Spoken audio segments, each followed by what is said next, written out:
அனைவருக்கும் இனிய மாலை வணக்கம். சரி, இன்றைக்கு பக்தியை பத்தி பேசுறதுக்கு முன்னால போன வகுப்புலயே கூட நம்ம இறுதியில பார்த்தோம். பக்தி என்ற ஒன்று இல்லாமல் பரமபுருஷனோடு இணைய முடியாது என்று சொல்லிவிட்டு, அப்படின்னா இத்தனை யோக பயிற்சிகள், இத்தனை கடுமையான பயிற்சிகள் எல்லாம் அந்த செய்கின்ற பொழுது, இந்த பயிற்சிகளிலிருந்து அப்ப எந்த முன்னேற்றமும் இல்லை, இறைவனை அடைவதற்கான இது இல்லை அப்படின்னா, அது என்ன பக்தி என்றது என்ன? இப்ப இதுவரையிலும் பார்த்ததெல்லாம் இயமத்தை பார்த்தோம். அதாவது நம்ம அக சுத்தம், புற சுத்தம் இதெல்லாம் நம்ம பார்த்தோம். நியமத்துல என்னன்னா 5 சொல்லல, இயமத்துல அஹிம்சை, சத்தியம், பிரம்மச்சரியம், அஸ்தேயம், அபரிகிரகம். அதே மாதிரி இதுல நியமத்துல சௌச்சம், சந்தோஷம், தபம், சுவாத்தியாயம், ஈஸ்வர பிரணிதானம் இதெல்லாம் பார்த்தோம். இதெல்லாம் வாழ்க்கையில நம்ம ஒண்ணு எப்படி கடைபிடிக்கணும். இந்த நெறிமுறைகள் ஒழுக்கம் தான் பக்திக்கு பகவான் இடத்துல நம்ம நெருங்கணும் அப்படின்னா, இறைவனோடு இரண்டரை கலக்கணும்னா மனம் அகமும் புறமும் தூய்மையாகணும். முதல்ல என்னென்ன அசுத்தங்கள் இருக்குது. ஏன்னா இறைவன் அப்பொழுக்கற்ற தூய்மையானவன், நித்தியமானவன், சுத்தமானவன். நித்தியம் சுத்தம் நிராபாசம் நிராகாரம் நிரஞ்சனம் நித்தியபோதம் சிதானந்தம் குருர் பிரம்மா நமாமியகம் என்று சொல்லப்பட்டிருக்கிறது. ஆகவே குருவே அங்க அவன் பரம புருஷனாக இருப்பவன், பிரம்மா, விஷ்ணு, மகேஸ்வரன் என்றெல்லாம் நம்ம பார்த்தோம். அப்போ ஒரு மனிதன் அக தூய்மை, புற தூய்மை, அந்த தூய்மை இல்லாமல் ஒரு அடி கூட இறைவனை நோக்கி ஒரு ஜீவாத்மா போக முடியாது. ஆகவே இந்த அக உலகிலும் புற உலகிலும் அவன் எத்தகைய தூயவனாக இருக்கின்றான், அப்பொழுக்கற்றவனாக இருக்கின்றான் என்பதை பழக்குவதற்காக இந்த இயம நியம கோட்பாடுகள் என்னென்னு தெரிந்து அதை பின்பற்றணும். அதுக்கப்புறம் ஆசனா என்பது எப்படி மன ஒருமுகத்துக்கு பயன்படுது, ஒரு சிந்தனையில எடுத்து வருதுன்னு பார்த்தோம். அதே மாதிரி மன ஒருமுகத்தை எப்படி கொண்டு நிறுத்துவது என்பது தீட்சை கத்துக்கிட்டவங்களுக்கு அது சொல்லி கொடுக்கப்படுகிறது. ஸோ அதுக்கப்புறம் அது அடுத்தடுத்த கட்டங்கள்ல நீங்க எப்படி ஈஸ்வர பிரணிதானத்துல எப்படி இறைவனை நினைக்கணும், அடுத்தது தியானத்துக்கு எப்படி போகணும் அப்படின்றத அதுக்கப்புறம் பிராக்டிக்கல் லைஃப்ல நீங்க பார்க்க வேண்டிய விஷயங்கள். ஆனாலும் இந்த பயிற்சிகளை செய்கின்ற, இந்த யோக பயிற்சிகளை செய்கின்ற ஒருவருக்கு பெயர் என்ன? ஒரு யோகி. அவர் யோக பயிற்சிகளை செய்கின்றார். யோகத்திற்கான பயிற்சிகள், இறைவனோடு இரண்டரை கலப்பதற்கான பயிற்சிகளை செய்கின்றார். அப்போ இந்த யோக பயிற்சிகளை செய்கின்றவருக்கு பேர் ஒரு யோகி. அவர் பயிற்சி செய்து கொண்டிருக்கின்றார். ஆனால் இப்ப இவர் பக்தனா என்று சொல்லும் போது, ஒரு யோகின்னா யாரு, பக்தன்னா என்ன அப்படின்றத அதுதான் இங்க இந்த வகுப்புல நாம இவ்வளவு தூரம் பார்த்தோம். இணைவதற்கான பயிற்சிகள் இதெல்லாம் அப்படின்னு சொன்னோம். அப்போ இந்த பயிற்சிகள்லாம் இறைவனோடு இரண்டரை கலப்பதற்கான பயிற்சி தான். இப்போ தீட்சை வாங்குறோம், குருவினிடத்திலிருந்து தீட்சை பெற்று அதை எப்படி இறைவனோடு நம்மளுடைய ஆன்மாவை கலப்பது அப்படின்ற பயிற்சியில தீவிரமா ஈடுபடுகின்றோம். அப்படி ஈடுபடுகின்ற போது அது வெறும் பயிற்சியாக இருந்தால், அதாவது இது எப்படி எப்படின்னா, நம்ம மிக சுவையான உணவுகளை நம்ம வீட்டுல விருந்துக்கு தயார் பண்றோம். விதவிதமான உணவுகள், இனிப்பு, காரம், பலவிதமான உணவுகளை எல்லாம் செய்து அங்க பரிமாறப்படுகிறது. எல்லாரும் சாப்பிடுறாங்க. அவ்வளோ ஒரு பிரம்மாண்டமான விருந்துக்கு ஏற்பாடு செய்து அதுல உப்பு என்ற ஒன்றை நீங்கள் கலக்காவிட்டால் அந்த அத்தனை பண்டங்களும் எப்படி இருக்கும்? அதுபோலத்தான் ஒரு சாதகன் இறைவனை அடைவதற்காக இவ்வளவு தீவிரமான பயிற்சிகளை செய்து கொண்டு பக்தி என்ற ஒன்று அதில் கலக்கவில்லை என்றால் அது உப்பு இல்லாத அந்த உணவாகத்தான் இருக்கும். அதனாலதான் இது யோகியினுடைய இது இந்த பயிற்சி, யோக பயிற்சிகள் என்பது அஷ்டாங்க யோகத்தில் சொல்லப்பட்டதெல்லாம் பயிற்சிகள் தான், செய்முறைகள் தான். ஆனா அதை எப்படி சுவை கூட்டணும் அப்படின் போது அதுல சுவை கூட்டுவது என்பது இந்த பக்தி என்ற உணர்வு. இந்த பயிற்சியோடு பக்தி என்ற உணர்வு சேரணும். அந்த பக்தி என்ற உணர்வு சேரலைன்னா அங்க பகவான்கிட்ட நாம மெர்ஜி ஆக முடியாது. அப்போ வாயில் கதவு வரல நம்ம போயிட்டோம்னு அர்த்தம். யாரு? பரமபுருஷன் இருக்கின்ற அந்த வாயில் கதவு வரல நம்ம போயிட்டோம். ஆனா அந்த கதவை தாண்டி நம்மளால போக முடியல அப்படின்னு அர்த்தம். அப்போ அப்படி என்ன அப்ப பக்தினா என்ன அது? இது பேர் பக்தி இல்லையா? இவ்வளவு நாட்களா நம்ம பண்ணிட்டு இருக்க இந்த பயிற்சிக்கு பேருன்னா இல்ல. இதை நான் பகவத்கீதையில இருந்து ஒரு ஸ்லோகத்தை நான் சொல்லிட்டு அதனுடைய பொருளை சொல்றேன். அந்த ஸ்லோகத்துல பக்தர்கள் யாரு, யோகிகள் யாரு அப்படின்னு பரமபுருஷன் ஸ்ரீ கிருஷ்ண பகவான் அழகா சொல்றாரு. நஹம் திஷ்டாமி வைகுந்தே. ஸ்லோகத்தை நான் பொருளை சொல்றேன். நான் ஹம் திஷ்டாமி வைகுந்தே நா சா யோகினாம் ஹிருதய மது பக்த ஜத்ர காயந்தி தத்ர திஷ்டா அமி. இதனுடைய பொருள் பாருங்க. நான் ஒவ்வொரு வேர்டா உங்களுக்கு சொல்றேன். இதெல்லாம் ஆழமாக பதிவு வைத்துக் கொள்ளணும். இதெல்லாம் தான் சூத்திரங்கள். இங்க ரெண்டா பிரிச்சு காட்டுறாரு அழகா. பாருங்க என்ன சொல்றாருங்க. நா என்றால் இல்லைன்னு அர்த்தம். நானா இல்ல, ஹம்னா நான். நஹம் திஷ்ட அமி. அங்க நான் அங்க இருக்கிறது இல்லைன்னு சொல்றாரு. எங்க? வைகுந்தே. இப்ப சாதாரணமா புராணங்கள்ல கதைகள்லாம் நீங்க பாத்தீங்கன்னா நம்ம பரமாத்மா வைகுந்தத்துல இருக்கிற மாதிரி சொல்லியிருப்பாங்க. வைகுந்த வாசன் அப்படின்னும் அவருக்கு ஒரு பேர் இருக்கு. இதெல்லாம் புராணத்துல. கிருஷ்ண பரமாத்மா, கிருஷ்ணனுடைய கேரக்டர் அது இல்லை. அவரு ரெண்டே ரெண்டு ரோல் தான். ஒண்ணு, அவர் பிரஜவாசிகளோடு இருந்த ஒரு காலம். அடுத்தது அங்கிருந்து பிரிஞ்சு போய் மதுராவுக்கு போய் அங்க மதுராவுடைய மன்னனாக ஆகிறாரு. மன்னனான ஆனதுக்கு அப்புறம் அவருடைய ரோல் வேற. அங்கதான் ரீலா மகாபாரதம் என்பதே ஸ்டார்ட் ஆகுது. அந்த மதுராவுக்கு போய் மன்னனாக முடிசூடுகின்ற வரையிலும் அவர் இங்க பிரஜவாசிகளோடு தான் அவர் இருந்தார். இந்த ரோல் வேற. இந்த ரெண்டு தான். ஒண்ணு, அவர் பிரஜவாசியா இருந்தாரு. அதுக்கப்புறம் அங்க பார்த்த சாரதி ஆனார். அவர் மன்னனாக இருந்த போதிலும் மகாபாரத யுத்தத்திலே சாரதியாக இருந்தார். யாருக்கு? பார்த்தனுக்கு, அர்ஜுனனுக்கு. ஆனா அவர் தேருக்கு மட்டும் சாரதி அல்ல. அர்ஜுனனுடைய ஆத்மாவையே அவர் தேராக ஓட்டி அது எங்கே செலுத்த வேண்டுமோ, அவனுடைய ஆத்மாவை எதை நோக்கி செலுத்த வேண்டுமோ அதை நோக்கி செலுத்தி அவனை வைத்து இந்த உலகத்துக்கே ஞான, கர்மா, பக்தி இந்த மூன்று யோகத்தையும், இங்க ஞான யோகம் என்றால் என்ன, கர்ம யோகா என்றால் என்ன, பக்தி யோகா என்றால் என்ன என்பதை அவருடைய போதனைகள் மூலமாக கீதா உபதேசத்துல முழுமையாக காட்டி விடுகின்றார். இது அவருடைய செகண்ட் ரோல். இந்த ரெண்டு ரோல் தான். பட் இந்த புராணங்கள்ல விஷ்ணு புராணம், மார்கண்டேய புராணம், கருட புராணம் இப்படின்ற புராணங்கள் இதெல்லாம் வந்துச்சு பாருங்க. இங்க அவர் வேற வேற மாதிரிலாம் சித்தரிச்சு பல கதைகள் அங்க. இப்ப நீங்க டிவியில பாக்குற இதெல்லாம் பாத்தீங்கன்னாக்கா அவருடைய இளமை காலங்கள்லாம் பல கதைகள் மாதிரி காமிப்பாங்க. சரி, நம்ம அதுல டீப்பா போக வேண்டாம். பட் அவர் என்ன சொல்றாரு பாருங்க. இங்க நாஹம் திஷ்டாமி வைகுந்தே. நான் வைகுந்தம் என்று சொன்னால் சொர்க்கங்க. அததான் வைகுந்தம்னு சொல்லுவாங்க. இங்க நம்ம ஊர்ல எல்லாம் பாத்தீங்கன்னாக்கா இங்க அந்த பெருமாள் கோயில்கள்ல அந்த சொர்க்கவாசல் திறப்பு விழா அப்படின்னு அந்த சொர்க்கவாசல் திறக்கிற மாதிரிலாம் பேசிப்பாங்க. சோ அவர் வைகுந்தத்துல சொர்க்கத்துல இருக்கிறதாகவும் அந்த சொர்க்கவாசல்ல நீங்க திறப்பாங்க. அதெல்லாம் யாரெல்லாம் அந்த பக்தர்கள் கலந்துக்கிட்டா அவங்களுக்கு எல்லாம் சொர்க்கம் கிடைக்கும் அப்படின்ற மாதிரி ஒரு ஐதீகம், ஒரு நம்பிக்கை. இதெல்லாம் ஒரு மூட நம்பிக்கை. மனுஷ வாழ்க்கையில என்னென்னமோ செஞ்சுட்டு இருக்கிறான். அங்க போய் சொர்க்கவாசல் திறக்கிற அன்னைக்கு அங்க போய் பார்த்த உடனே சொர்க்கத்துல கேட்டு திறந்து உள்ள அட்மிஷன் கிடைச்சிரும்ன்றாங்க. இதெல்லாம் பாவம், மனிதர்களுக்கு யாரும் புகட்டல. சரி, இப்ப இவர் என்ன சொல்றாரு இதுல, நஹமதிஷ்டாமி வைகுந்தே. நான் வைகுந்தத்துல இருக்கிறது இல்ல. மக்கள்லாம் நம்பிட்டு இருக்கிறாங்களே நான் ஏதோ வைகுந்தத்துல இருக்கிறேன் அப்படின்னு. என்னுடைய சொர்க்கம் தான் நான் இருக்கிற இடம், நரகம் கிடையாது. அப்ப வைகுந்தத்துல தான் நான் இருக்குன்னு சொல்றாங்க இல்லையா? நான் அங்க இல்ல. நஹம் திஷ்டா அப்படின்னா இருக்கிறது. நம்ம திஷ்டா என்று சொன்னால் டு ரிமைன், டு பி அப்படின்னு அர்த்தம், இருத்தல். அப்ப நான் அங்க இல்லைன்றார். அடுத்தது என்ன சொல்ல பாருங்க. நஹம் திஷ்டாமி வைகுந்தே ந ச யோகினாம் ஹிருதய. இங்கதான் நம்ம பாயிண்ட் வருது.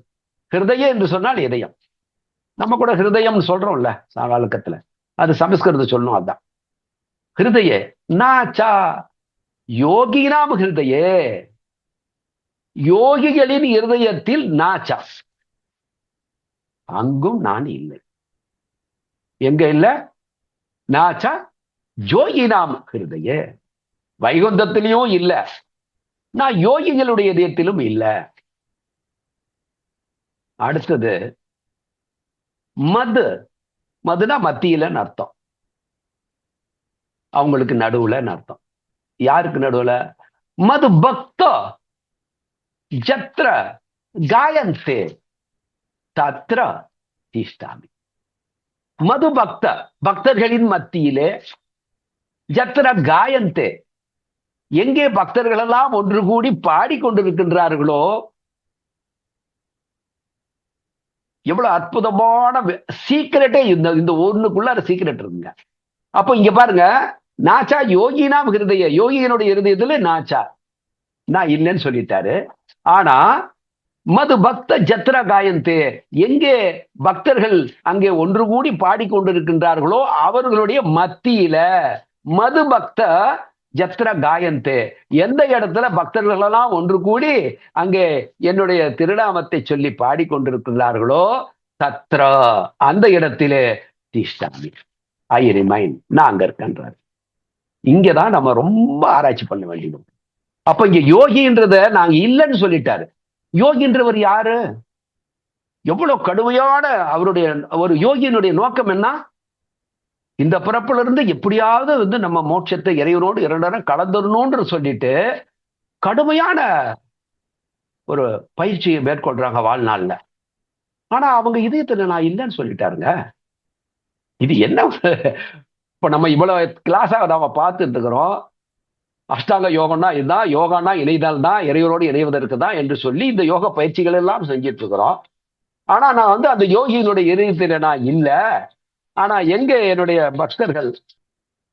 இப்போ அந்த ஒரு ஸ்டோரி இருக்கு, அது கிருஷ்ணனுடைய ஸ்டோரி தான். அந்த ஸ்டோரியில உங்களுக்கு அற்புதமாக நான் இதுக்கு விளக்கம் சொல்லாமே உங்களுக்கு புரிஞ்சிடும்.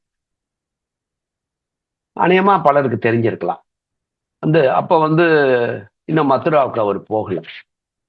எங்க இருக்காருன்னா இங்க கோகுலத்துல தான் இருக்காரு.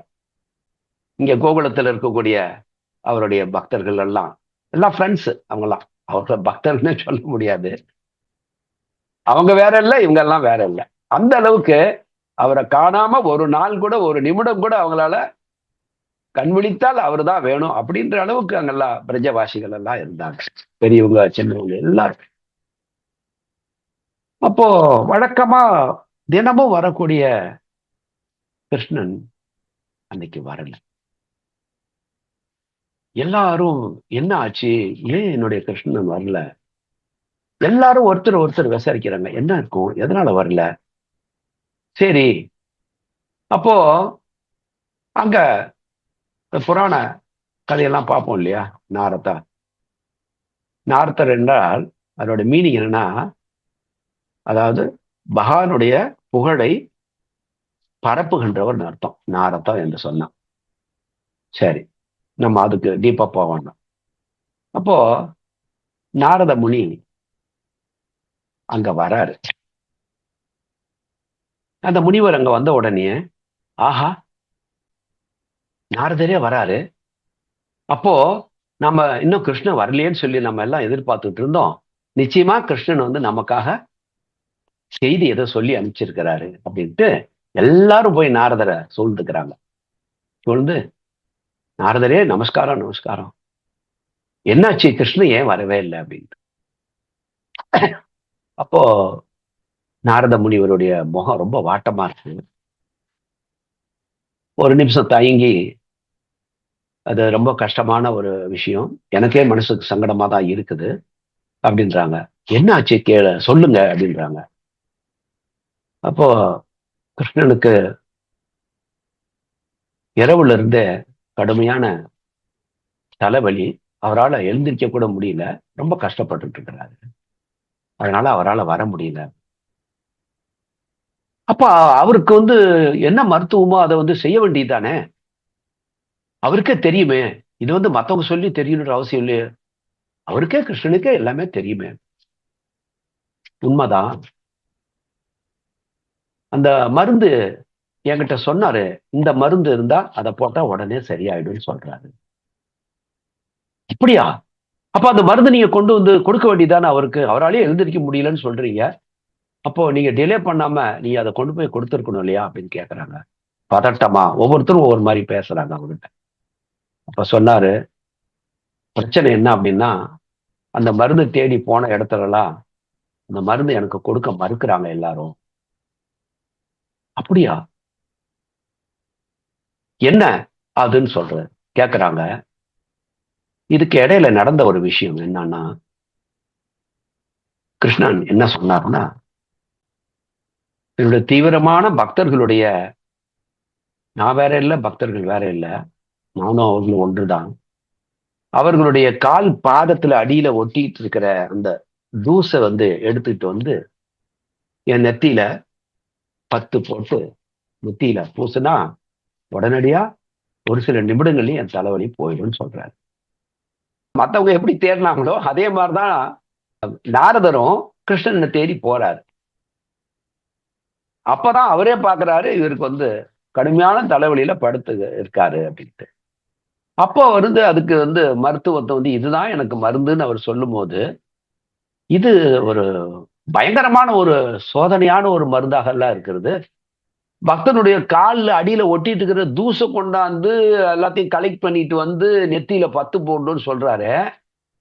எந்த பக்தன் பகவானுடைய நெத்தியில அதை பூசறதுக்கு கொடுப்பாங்க? இது நமக்கே புரியுது இல்ல.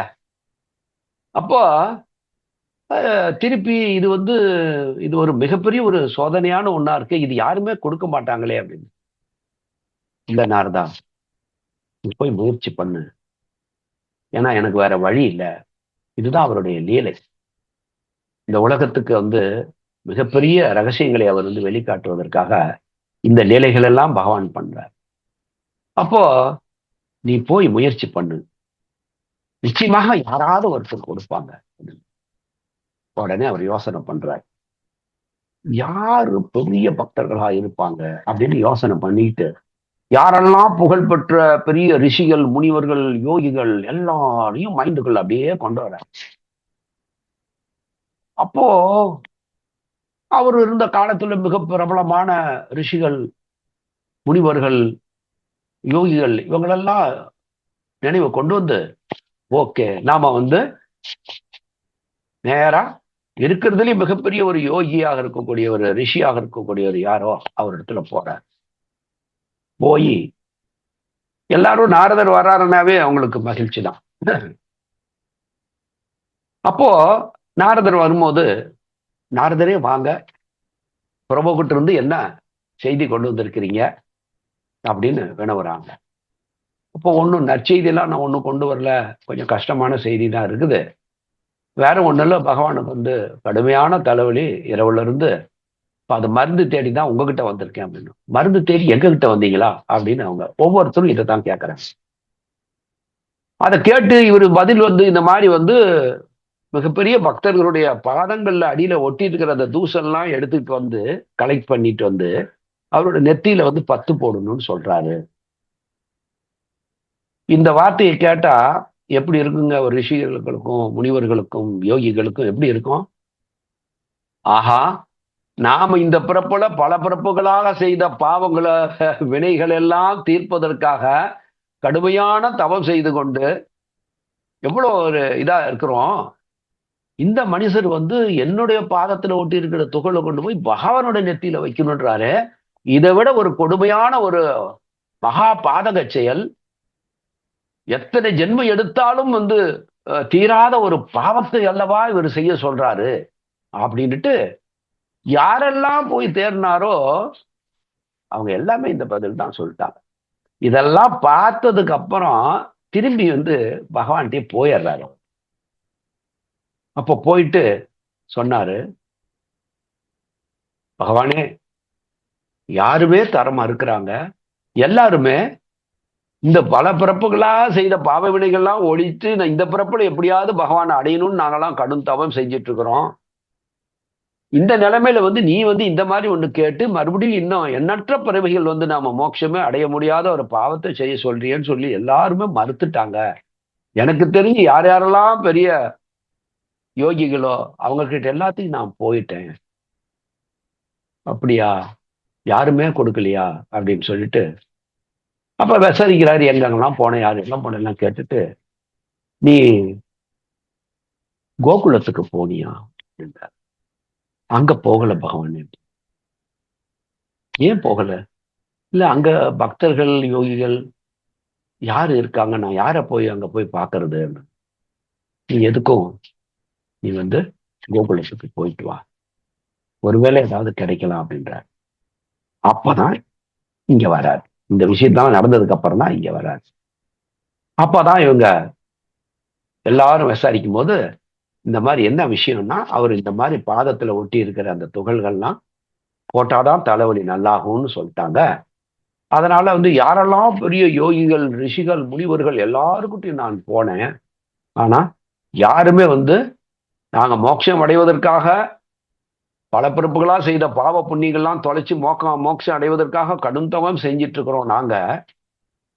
எங்களை இந்த மாதிரி பாவம் என்ற படுகொலியில தள்ள பாக்குறீங்கன்னு சொல்லிட்டு மறுத்துட்டாங்க.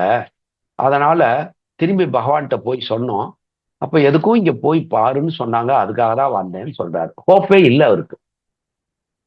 அங்க யாரு? எல்லாமே இந்த கோகுல வாசிகள்லாம் எளிமையான மனிதர்கள். அவரு கூட ஆடி பாடி விளையாண்டுட்டு இருக்கிறவங்க. அப்போ அங்க யாரெல்லாம் கூடி இருந்தாங்களோ, நாரதரே, எவ்வளவு கொடுமையான துன்பத்தை என்னுடைய பகவானுக்கு நீங்க கொடுத்துட்டீங்களே, நீங்க நேரா எங்க கிட்ட வந்திருக்கணும். பொழுதே போயிடுச்சு. என் பகவான் நாள் முழுசு எவ்வளவு கஷ்டப்பட்டிருப்பாங்க. எங்களுக்கு மோட்சம் வேணாம், முக்தி வேணாம், இன்னும் எத்தனை ஜென்மங்கள் நாங்க இந்த பாவங்களை அது நாங்க சுமந்தாலும் எங்களுக்கு அதை பத்தி கவலை இல்லை. ஒரு நிமிடம் கூட தாமதிக்காமல் சொல்லிக்கிட்டு இருக்கும் போதே அவங்கவுங்க கீழே உட்காந்து எல்லா காலில் இருக்கிற தூசெல்லாம் தட்டி தட்டி தட்டி தட்டி கலெக்ட் பண்ண ஆரம்பிச்சிட்டாங்க. பண்ணிட்டு இவரு பாக்குறாரு, என்னடா நடக்குது இங்க, ஒண்ணுமே புரியல அவருக்கு. பெரிய பெரிய யோகிகள், ரிஷிகள், முனிகள் எல்லாருமே மறுத்துட்டாங்க. பகவானோட நெத்தியில போய் போட்டோம்னா நமக்கு பல பிறப்புகள் இந்த மாதிரி பாவங்களை சுமக்க வேண்டியதாயிடும்னு இவங்க என்னன்னா சொல்லி முடிக்கிறதுக்குள்ளாரு எல்லாம் இது பண்ணி கலெக்ட் பண்ணி ஒரு சின்ன மூட்டை மாதிரி ஒரு துணியில கட்டி உடனடியா தாமதிக்காமல் போங்க, சீக்கிரமா போய் அவருக்கு நெத்தியில போடுங்க, அது சீக்கிரமா குணமாய் அவர் சிரித்த முகத்தோடு நாங்க பார்க்கணும் அப்படின்ட்டாங்க. நாரதர் அதை எடுத்துக்கிட்டு போறாரு. எல்லாரும் கவலை தோந்து முகத்தோட இங்க இருக்காங்க. ஐயோ, காலையில இருந்து என்னுடைய பகவான் இவ்வளவு கஷ்டப்பட்டு இருக்காருன்னு இங்க கோகுலத்தில் இருக்கிற பிரஜவாசிகள் எல்லாருமே அவ்வளவு வேதனையில இருக்காங்க. நாரதர் எடுத்துக்கிட்டு போறாரு. போகும்போது கிருஷ்ண பரமாத்மா சிரித்த முகத்தோடு எழுந்திரிச்சு உட்காந்துட்டு, வா நாரதா, வந்தியா, வா வா, கிடைச்சதா? இவருக்கு நாரதருக்கே அப்பதான் புரியுது. அதாவது பக்தன்னா பகவான சந்தோஷப்படுத்துறதுக்கு மட்டுமே தான் அவனுக்கு, தனக்கு எவ்வளவு துன்பம் வந்தாலும் அதை பத்தி கவலை இல்லை. அவங்களுக்கு முக்தியோ மோட்சமோ எதுவுமே வேணான்னு சொல்லிட்டாங்க அப்படின்றத அப்போ இத்தனை காலங்களாக உட்கார்ந்து கடுமையான தவம் செய்து யோகிகள் பின்பற்ற வேண்டிய அத்தனை பயிற்சிகளையும் மேற்கொண்டு கடும் தவம் செய்கின்ற இந்த யோகிகள் எல்லாம் எங்களுக்கு பாவம் சேர்ந்துரும், பல பிறப்புகள் நாங்க மீண்டும் மீண்டும் பிறந்து ஒழிக்க வேண்டும் அப்படின்ற பயத்துல பகவானுக்கு அந்த மருந்து கொடுக்க மறுத்துட்டாங்க போது, இங்கதான் நம்ம இந்த யோகி என்பவருக்கும் ஒரு பக்தன் என்பவருக்கும் இவங்க நினைப்பெல்லாம் எப்ப பார்த்தாலும் அவர் தான் தெரியும், அவரே நினைச்சிட்டு இருப்பாங்க, அவர் கூடியதான் இருப்பாங்க. இந்த உணர்வு நாம பயிற்சியில நாம பழக்கப்படுத்த போறோம். ஆனா அவங்களுக்கு எல்லாம் வாய்ப்பே பகவான் கொடுத்தாரு. அவங்க கூடயே இருந்தாரு. இவர் இல்லாம அவங்க இல்ல, அவரு பார்க்காம இருக்க முடியாது. அப்ப பிசிக்கலாவே அவங்க எல்லாம் அவர் கூடயே இருந்தாங்க. நாம இப்ப சைக்கிள் லெவல்ல நம்ம அவர் உள்ள பார்க்க போறோம். அப்போ இங்கதான் சொல்றாரு. அப்ப என்ன சொல்றாரு பாருங்க. இப்ப அந்த சுலோகத்துக்கு போங்க. நாச்சா யோகி நாம் ஹிருதய, அவங்களுடைய இதயத்துல என்ன இருக்கு பாருங்க, இந்த மோட்டிவ் என்ன. இப்ப நான் பக்தியை பத்தி நான் இதை அப்படியே ரிலேட் பண்ணி நான் கொண்டு போறேன். சாஸ்திரங்கள்ல பக்தியை பத்தி என்ன சொல்லுது அப்படின்னா, முதல்ல இந்த பக்தின்ற வார்த்தைக்கு பொருள் பார்க்கலாம். நான் இன்றைய தலைப்புல நீங்க மெசேஜை பார்த்துட்டீங்கன்னா போட்டதுல தெரியும் உங்களுக்கு. அங்க பிரார்த்தனை, யோகா, பக்தி, இதுல எந்த வழியில ஒருத்தரை முக்தி அடைய முடியும் அப்படின்றது அந்த டாபிக் நான் கொடுத்துருந்தேன். இப்போ இந்த நாரதர் தேடிட்டு போன அவங்க எல்லாம் என்ன சொல்லிட்டாங்க? கொடுக்க முடியாதுன்னு சொல்லிட்டாங்க. ஏன்? இங்க பகவானை பத்தி கவலை அவங்களுக்கு இல்லை. அவங்களுடைய கவலை எல்லாம் நான் மோட்சத்தை அடையணும், எனக்கு மோட்சம் வேணும்.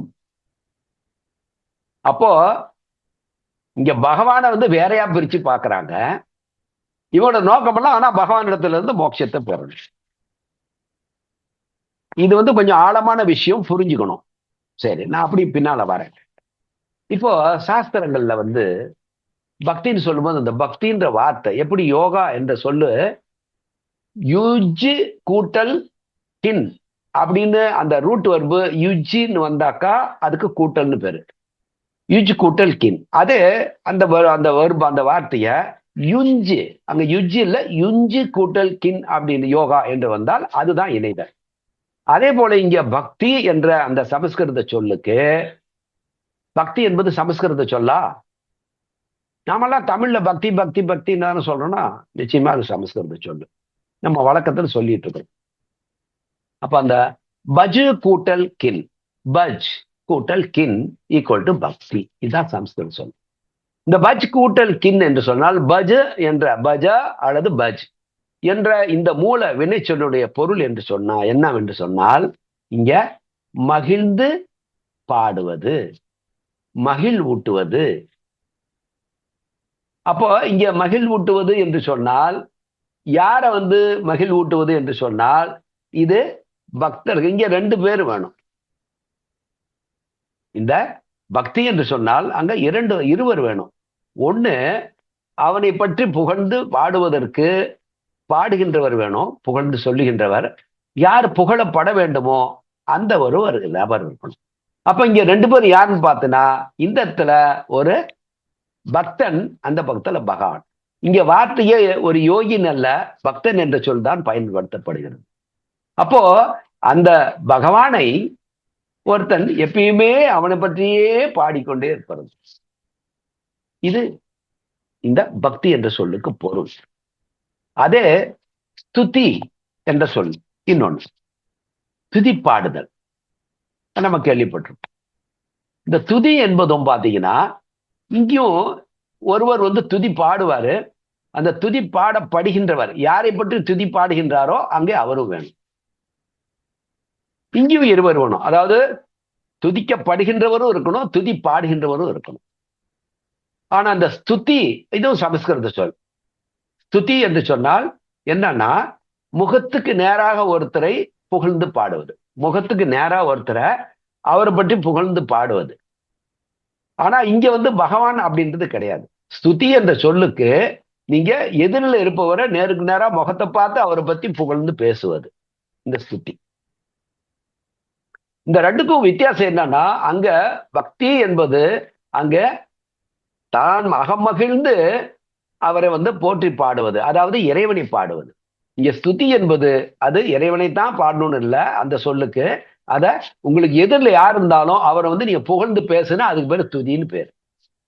இந்த ஸ்துதி என்ற சொல்லதான் நம்ம துதி பாடுதல் என்று, துதி என்று தமிழ்ல நம்ம பயன்படுத்துறோம் அந்த வார்த்தையை.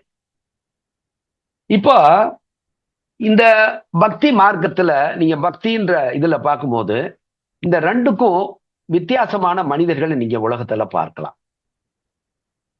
இந்த பக்தி என்பது பகவானை பற்றியே பாடிக்கொண்டிருப்பது.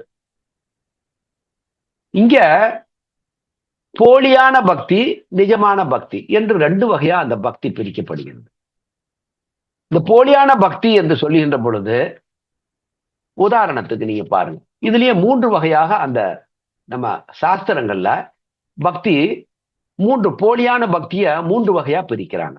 என்னன்னா தமோ குண பக்தி, அதாவது தமோ பக்தி, அடுத்தது ரஜ பக்தி, இன்னொன்னு சாத்வீகி பக்தி. இப்ப நம்ம இதுக்கு விளக்கம் சொல்லும்போது நீங்க பார்க்கலாம் இந்த 3 வகையான மனிதர்களை நம்ம எங்க பார்க்கிறோம் அப்படின்னு பாத்தீங்கன்னா இந்த தமோ பக்தி என்று சொல்லக்கூடிய அந்த பக்தர்கள் என்று சொல்லிக் கொண்டிருந்தவர்கள் என்ன பகவான்கிட்ட கேட்கறாங்க அப்படின்னா என்ன செய்வாங்க அப்படின்னா பல்வேறு பூஜைகளை செய்வாங்க. பலவிதமான பொருள்கள் எல்லாம் வைத்து விதவிதமான அங்க பூஜைகள் அங்க நடக்கும். அங்க வந்து அவங்க பூஜை செய்கின்ற அந்த யாரை வந்து அவங்க பூஜிக்கின்ற ஒரு தெய்வமாக வச்சிருக்காங்களோ அந்த தெய்வத்திடத்துல அவங்க என்ன கேட்பாங்க அப்படின்னா, தனக்கு யாராவது எதிரி இருந்தாலோ, தனக்கு தன்னுடைய பிசினஸ்ல அங்க யாராவது தடையா இருக்காங்க, அலுவலகத்தை தடையா இருக்காங்க, சொந்த பந்தங்கள்ல தடையா இருக்காங்க, அக்கம் பக்கத்துல வந்து நம்மளுடைய இதுக்கு வந்து எதிரிகளாக இருக்காங்க. இந்த மாதிரி இவங்கெல்லாம் வந்து அவங்கள கடவுளே நீ வந்து தண்டிக்கணும். அவங்க ரொம்ப பிரச்சனையா இருக்கிறாங்க என்னோட வாழ்க்கையில. அவங்கள நீ தண்டிக்கணும் அப்படின்னு சொல்லி இவங்கள தண்டிக்கிறதுக்குன்னே வேண்டிக்குவாங்க கடவுள்கிட்ட. நீங்க யாரா பார்த்திருக்கீங்களா அந்த மாதிரி? நிறைய பேர் இருக்கிறாங்க. இவங்க ஆனா சாமி கும்பிடுவாங்க, கோயிலுக்கு போவாங்க, வீட்டுல பூஜை பண்ணுவாங்க, பலரை கொண்டு வந்து வீட்டுல பூஜைகள் நடத்துவாங்க, பல யாகங்கள் நடத்துவாங்க, பிசினஸ்ல ஜெயிக்கணும், இப்படி பல விதத்துக்காக அங்க எதிரிகள் வந்து வெல்லணும் இப்படின்னு பல்வேறு வகையான இதெல்லாம் அவித்யா பூஜைகள் இதெல்லாமே. இப்படி ஒரு நோக்கமுடைய ஒரு மனித கூட்டம் இருக்கிறாங்க. அவங்க பகவான்கிட்ட இதுதான் மோஸ்ட்லி அவங்க கேட்பாங்க. அவங்க நோக்கமே எதிரிகள் அழிச்சிடணும், அதுக்கு கடவுளோட துணை வேணும். இது தமோ பக்தி. அடுத்த இன்னொரு கட்டத்துல பாத்தீங்கன்னா, இங்க ரஜோ பக்தி என்று சொன்னால், இப்போ இன்னொருத்த கெட்டு போகணும், அவன் அழிஞ்சு போகணுன்றதெல்லாம் கேட்க மாட்டாங்க. அங்க ஒரு நாள் தவறாம பூஜை பண்ணுவாங்க, நாள் தவறாம கோயிலுக்கு கூட போவாங்க. போயிட்டு என்ன கேட்பாங்க அப்படின்னா, கடவுளே எனக்கு வயசாகிட்டு இருக்குது, கல்யாணம் ஆகிற வயசுல எனக்கு பொண்ணு இருக்குது, நான் இன்னும் கொஞ்ச நாள்ல ரிட்டையர்ட் ஆயிடுவேன், இன்னும் என் மகளுக்கு சரியான வரன் வந்து சேரல, நீதான் கண்ணை திறக்கணும், எப்படியாவது என் மகளுக்கு வந்து நல்ல வரனா நீ வந்து காட்டணும், நான் உயிர் போற காலத்துக்குள்ளார என் மகளுக்கு நல்ல திருமணம் பார்த்துட்டுனா செஞ்சு வச்சுட்டு போயிட்டேன்னா அதோட நிம்மதியா இந்த உயிரை விட்டுடுவேன். அல்லது இத்தனை வருஷமா நான் உழைச்சிட்டு இருக்கிறேன், ஆனா சொந்தமா ஒரு வீடு கூட கட்ட முடியல கடவுளே, எல்லா என் படிப்புக்கு பிள்ளைங்களுக்கு அது இது சம்பாதிக்கிறதெல்லாம் அப்படிதான் போத வழியா, கால ஃபுல்லா வாடகை கொடுத்துட்டு உட்கார்ந்துட்டு இருக்கிறேன், சொந்தமா ஒரு வீடு கூட கிடைக்கல, கட்ட முடியல, எப்படியாவது இந்த 5 வருஷம் சர்வீஸுக்குள்ளார ஏதாவது அந்த பணம் இந்த பணத்தை வர வச்சு எப்படியாவது சொந்தமா ஒரு வீடு காட்டுறதுக்கு நீ வந்து கட்டுறதுக்கு ஒரு உதவி பண்ணு. இப்படி தன்னை சார்ந்து தன்னுடைய சுற்றத்தாருக்கான தேவைகள் என்னவோ, இந்த உலகாதி விஷயக்கான தேவைகளுக்கு என்னவோ அதெல்லாம் வேண்டுவாங்க. இது அதிக பர்சன்டேஜ் இருப்பாங்க மக்கள். தனக்காகவும் தன்னுடைய பிள்ளைகள் குடும்பத்துக்காக எல்லாம் வேண்டிக்குவாங்க, இன்னொருத்த கெட்டு போவான்னு வேண்டிக்க மாட்டாங்க. இந்த குரூப் ஆஃப் பீப்புளை நீங்க நிறைய பார்க்கலாம், பர்சன்டேஜ் ஜாஸ்தி. இது ரஜோ பக்தி. இதெல்லாம் நீங்க பார்த்திருப்பீங்க எல்லாருமே கூட. இப்ப நாமெல்லாம் கூட இப்ப இதெல்லாம் வரத்துக்கு முன்னால நம்ம வந்து கடவுள்கிட்ட போய் வேண்டிக்கிறதெல்லாம் இப்படித்தானே வேண்டுவோம். எக்ஸாம்ல பாஸ் பண்ணணும், என் பொண்ணு வந்து என்ட்ரன்ஸ் எக்ஸாம் இப்பதான் வந்து எம்பிபிஎஸ்க்கு எழுதுது, நீட்ல எழுதி ரிசல்ட் வரப்போகுது, கடவுளே எப்படியாவது அது நல்ல மார்க் வாங்கி பாஸ் பண்ண வச்சிருக்கியா, நான் குடும்பத்தோடு வந்து மொட்டை அடிக்கிறேன், குடும்பத்தோடு வந்து நாங்கெல்லாம் அங்க அங்க பிரதட்சணை பண்றோம், இப்படி என்னென்னமோ வேண்டுவாங்க. இது ரஜோபக்தி. யாரும் கெட்டு போகணும்னு அவங்க நினைக்க மாட்டாங்க, ஆனா தனக்கு இதெல்லாம் நீ செஞ்சு கொடுன்னு கேட்பாங்க. சரி, இதுக்கு வந்து அவங்க பக்தர்கள் சொல்லுவாங்க. ஒரு நாள் தவறாம கோயில் போட்டுவாங்க, உடம்பெல்லாம் பட்டை போட்டுவாங்க, நாம போட்டுவாங்க, எல்லாம் போட்டுவோம். பார்த்தோன்னா அடியப்பா இவர் பெரிய பக்தர் போல இருக்கு எல்லாரும் சொல்லுவாங்க. ஆனா அகத்துல என்ன கேட்கறாங்க, தனக்கு என்ன வேணுமோ இதாங்க. இது ரஜோ. அடுத்தது சாத்வீக பக்தி. சாத்வீக பக்தி அப்படின்னு என்ன பாத்தீங்கன்னாக்கா, மோஸ்ட்லி இது வந்து ஒரு ஒரு குறிப்பிட்ட ஒரு வயதுக்கு அப்புறம் இந்த ஒரு பக்குவ நிலை வரும். இங்க வந்து தனக்குன்னு வந்து யாருக்கும் வந்து இதெல்லாம் வந்து அதை இதை செய்யணும் அப்படின்னு கேட்கறது இல்லை. இவங்க இங்க என்ன செய்வாங்க, கடவுளே கடைசி காலத்துல உன்னையே நினைச்சுக்கிட்டு இருந்தா போதும்பா, வேற எது வேணாம், எல்லாம் பார்த்துட்டேன் என் வாழ்க்கையில, நல்லது கெட்டது, வாழ்க்கைன்னா துன்பம் இன்பம் எல்லாமே தான் வருது, இதுலயே காலம் போயிடுச்சு, உன்னை நினைக்கிறது கூட எனக்கு நேரம் இல்லையா, கடைசி காலத்துல ராமா ராமான்னு உன் பேரை சொல்லிக்கிட்டு இந்த உயிர் போனா போதியா அப்படின்னு விருப்பப்படுவாங்க. ஆனா அதுக்கான வழி என்னன்னு தெரியாது. ஆனா மைண்ட் என்ன மாறி இருக்குது, கடைசியில பகவானை பத்தி நினைச்சிட்டு இருக்கணும் அப்படின்னு நினைப்பாங்க. அதுக்கு எனக்கு உறுதுணையா இந்த சொல்லுவாங்கல்ல, சாகர காலத்துல சங்கரா சங்கரான்னு சொல்லுவாங்கன்னு சொல்லி ஒரு பழமொழி இருக்குது.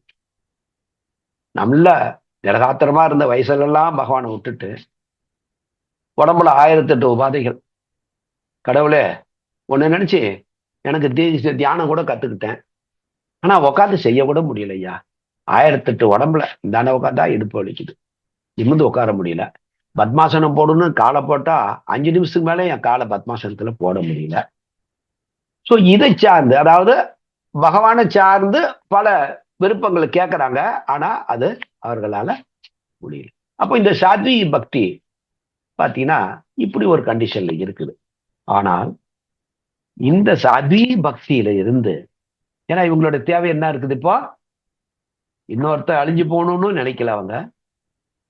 என் பிள்ளைங்களுக்கு குடும்பத்துக்கு எல்லாம் பண்ணு, இதெல்லாம் தேவையில்லை, பக்குவம் ஆயிடுச்சு, இதெல்லாம் நம்ம செஞ்சது தானே அனுபவிச்சுட்டு இருக்கிறோம், கடைசியில நம்ம பகவான் பெரியாவது சொல்லிட்டு போவோமே அப்படின்ற ஒரு பக்குவ நிலை பகவானை நினைக்கணும்னு நினைக்கிறாங்க. அது குறிப்பிட்ட காலத்துக்கு முன்னாலேயே சில நன்வினை பயன்களால ஒரு சிலருக்கு இந்த ஒரு பக்குவ நிலை வந்துடும். அவங்க என்ன பண்றாங்க, பகவானை பற்றி நிறைய திங்க் பண்றாங்க. அந்த பயிற்சிகளை, ஆன்மீக பயிற்சிகள்ல அவங்க கத்துக்கிட்டு ஈடுபடுறாங்க. ஈடுபடுகின்ற பொழுது ஒரு கட்டத்துல அவங்களுக்கு என்ன நினைக்கிறாங்க அப்படின்னா, எல்லாமே பகவான் தான். நம்ம இவ்வளவு காலங்கள் நம்ம வாழ்நாளே வீண் பண்ணிட்டோம். படைத்தவனும் அவனாதான் இருக்கிறான். பல விஷயங்கள் அவங்க நாள்பட பல விஷயங்கள் அவங்களுக்கு தெளிவடையுது. இந்த சிருஷ்டிலாம் அவன் தான், காணுகின்ற பொருள் எல்லாம் பல பக்குவ நிலைகள், சொல் மூலமாக, அனுபவங்கள் மூலமாக, பல ஞானிகளுடைய கூற்றுக்களை பார்த்து, புத்தகங்களை பார்த்து, காதால கேட்டு அவங்க ஒரு பக்குவ நிலைக்கு வராங்க. இப்போ பக்குவ நிலைக்கு வரும்போது அதை உணர்றாங்க. காண்பதெல்லாமே, தோற்றத்தில் இருக்கிறது எல்லாமே, காணுகின்ற தோற்றத்தில் எல்லாம் நீதான் இந்த தோற்றத்துல இருக்கிற அப்படின்ற ஒரு பக்குவ நிலைக்கு அவங்க வராங்க. அப்போ அந்த இதை பார்க்கும்போது நாம செய்கின்ற செயலத்தாலும் எல்லாமே அவருடைய தோற்றமாக அவங்களுக்கு ஒரு பக்குவ நிலை கிடைக்கிறது. அப்ப எல்லாமே பக்குவ நிலை கிடைக்கும் போது அங்க மனதிற்கு ஒரு சந்தோஷம் அவங்க ஃபீல் பண்றாங்க. அங்க ஒரு மகிழ்ச்சி கிடைக்குது. அவரை பத்தி நினைச்சிட்டே இருக்கிறது, ஆஹா என்ன உன்னுடைய பெருமை, எப்படி எல்லாம் நீ மாற்றம் அடைஞ்சிருக்கிற, இதுவும் நீதானா, அதுவும் நீதானா, எப்படி நீ காண்பதெல்லாம் அவனுடைய தோற்றமாக அந்த உணர்கின்ற பொழுது மனதிற்குள்ளார ஒரு மகிழ்ச்சி ஏற்படுகிறது. அப்போ அவருக்கு இப்படி அவரை பத்தி எல்லாமே அவர் தான் அப்படின்னு, செய்யற செயலும் அவர் தான், இப்படி எல்லாம் எல்லா இதிலையும், செயல்களிலும் சரி, எண்ணங்களிலும் சரி, எல்லாத்திலையுமே பகவான் தான் இருக்கிறாரு அப்படின்ற ஒரு நிலை, பக்குவ நிலை வருகின்ற பொழுது அவங்களுக்கு ஒரு இன்பம் கிடைக்குது. அப்போ பகவானே, இந்த இன்பம் எனக்கு இத்தனை காலமா எனக்கு கிடைக்கல, உன்னை நினைச்சிட்டு இருக்கிறது எனக்கு பேரானந்தமா இருக்குது, இந்த நிலை இன்னும் காலமெல்லாம் எனக்கு தொடரணும், வேற எனக்கு எதுவுமே வேணாம், உன்னை நினைச்சிட்டு இருக்கிறதுல எனக்கு அவ்வளோ ஒரு சந்தோஷம் இருக்கு, அது ஒன்றே போதும்னு நினைக்கிறாங்க. இந்த உணர்வு நிலை நீங்க செய்யற பயிற்சிகள்லாம் இருக்குல்ல, இப்ப யோகா பயிற்சி என்னென்னோ பண்றீங்கல்ல, இதெல்லாம் கடந்த ஒரு நிலை இது. இங்க அவங்க உணர்வு தான் இங்க பேசுது. எல்லாத்தையும் அவருடைய தோற்றமா பாக்குறாங்க, உணர்றாங்க, தன்னையே அவருடைய தோற்றமாக உணர்றாங்க, தனக்குள்ளார அவர் எப்படி இருக்கிறார்ன்றதை உணர்றாங்க. இந்த ஒரு உணர்வு நிலை கிடைக்கின்ற பொழுது அவங்களுக்கு ஒரு பேரின்ப ஆனந்தம் கிடைக்கிறது. இந்த நிலையை அடைந்த அந்த ஒரு மனிதனுக்கு இங்க அவன் யோகி என்ற நிலையை கடந்து அவன் பக்தியினுடைய துவக்க நிலைக்கு வருகின்றான். இந்த ஒரு மனோ பக்குவம் அடைந்த மனிதனுக்கு அவன் யோக பயிற்சி மூலமாக படிப்படியாக தான் இந்த நிலைக்கு வர முடியும். அப்போ அவன் கடுமையான பயிற்சிகள் மூலமாக இந்த ஒரு பக்குவ நிலைக்கு வருகின்ற பொழுது அங்க உணர்வு வேலை செய்ய ஆரம்பிக்குது. பயிற்சியை கடந்து அங்க அவனுக்கு உணர்வுகள் தோன்றுகின்றன. இந்த நிலைக்கு பேரு என்ன அப்படின்னா இங்க ராகா அனுகா பக்தி. ராகா என்று சொன்னால் அங்க சாதாரண ஒரு சொல்லணும் அப்படின்னா அன்புன்னு சொல்லலாம், அல்லது காதல் என்று சொல்லலாம். இங்க இறைவன் மீது ஒரு மனிதனுக்கு காதல் உண்டாகிறது, அன்பு உண்டாகிறது. அவனுடைய நினைப்பு இல்லாம நம்மளால இருக்க முடியாது அப்படின்ட்டு. இப்ப நீங்க நான் சொன்ன அந்த ஸ்டோரிய பாருங்க. இப்போ அவனை ஒரு நாள் ஒரு நிமிடம் கண்ணால பார்க்க முடியல அப்படின்னு சொல்லி எல்லாரும் தவிச்சு போயிடுறாங்க. அப்ப ஒரு நிமிடம் கூட மறந்து இருக்க முடியாத நிலை ஒரு நிலை இருக்கிறது. இத்தகைய ஒரு நிலை அவனுடைய வாழ்க்கையில அவனுடைய பயிற்சிகள் இதெல்லாம் தீவிரமாக, உண்மையாக அந்த ஒரே நோக்கத்துல இறைவனோடு இரண்டரை கலக்கணும், இந்த பிறப்போடு இந்த முடிஞ்சிடணும் அப்படின்ற அந்த உணர்வுல படிப்படியாக அவன் வளர்ந்து வருகின்ற பொழுது அதிலிருந்து கனிந்து இந்த உணர்வு நிலை கிடைக்கும். இந்த நிலைக்கு பேரு ராகானுகா பக்தி. பாருங்க, அங்க 3 வகையான பக்தி. ஒண்ணு தமோ பக்தி, ரஜோ பக்தி, சாத்விய பக்தி. இந்த சாத்விய பக்தியினுடைய இதுல யாரெல்லாம் கடுமையான பயிற்சி பண்ணி அந்த நிலைக்கு அடுத்த நிலைக்கு தீவிரமா போறாங்களோ அப்ப அவங்களுக்கு அந்த கனிந்த நிலை உருவாகிறது. இந்த நிலையில பகவானை நினைச்சிட்டு இருக்கிறது மட்டுமே ஆனந்தமா இருக்கு, வேற எதுவும் அவங்களுக்கு பிடிக்கல. இருக்கு ராகானுகா பக்தி. இந்த நிலையில பாருங்க, இப்ப நான் கோபியர்களை பத்தி நான் சொல்லேன். இங்க கோபியர்கள் என்று சொல்லுகின்ற பொழுது நான் இந்த இடத்துல ஒரு வார்த்தை உங்களுக்கு அர்த்தத்தை சொல்லணும். அதுக்கப்புறம் நான் மறுபடியும் இந்த கோபியர்களுடைய அந்த ஸ்டோரிக்கு நான் வரேன்.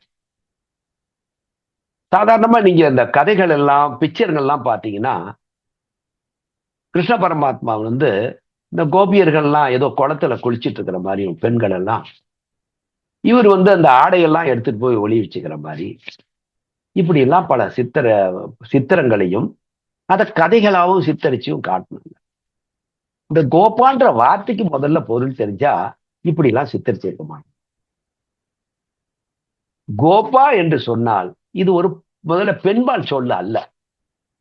சமஸ்கிருதம் தெரியாம புரிஞ்சு கொள்ளாம அத கதைகள் இப்படி எல்லாம் ஏதோ பெண்கள் கூட அவரெல்லாம் அசிங்கமா பேசுறவங்களும் இருக்காங்க. பகவான பொம்பளை பித்தனவன், பொம்பளை கூட தான் சுத்திட்டு இருப்பான், இப்படி எல்லாம் சில கடவுள் பக்தி இல்லாதவர்கள்லாம் பேசுறது நீங்க பார்க்கலாம். இது அவங்களுடைய ஆடைகள் எல்லாம் தூக்கிட்டு போய் ஒளிய வச்சுக்கிற மாதிரி. ஆக்சுவலா இந்த விளையாட்டு என்பது அவங்களுக்கு தெரியாம அதை எடுத்துட்டு போய் மறைச்சு வைக்கிறது. இதுக்கு பேர் திருட்டு தானே. இது ஒரு விளையாட்டான திருட்டு. ஆனா இங்க என்ன அப்படின்னா, இந்த கோபா என்று சொன்னால் இறைவனை மகிழ்விக்கின்றவர்கள் என்று சொல்லும். இதுதான் அந்த சொல்லுக்கு பொருள்.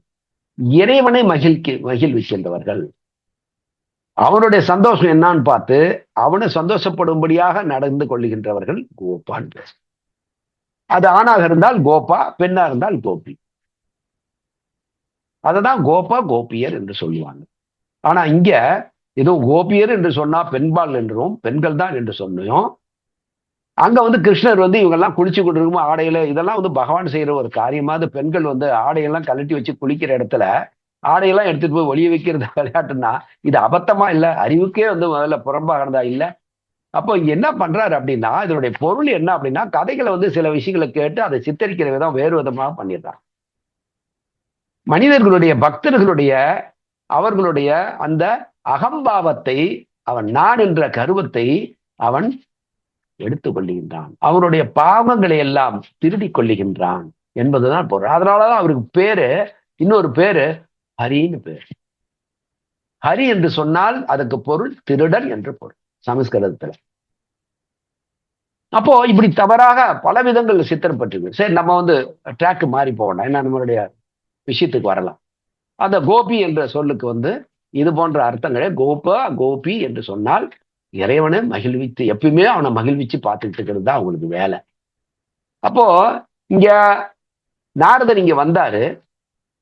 வந்த உடனே அவங்கெல்லாம் என்ன சொல்லிட்டாங்க, ஐயோ இது இன்னும் எத்தனை ஜென்மத்துக்கு பாவமோ அதை நாங்க செய்ய மாட்டோம் அப்படின்னு சொல்லிட்டாங்க.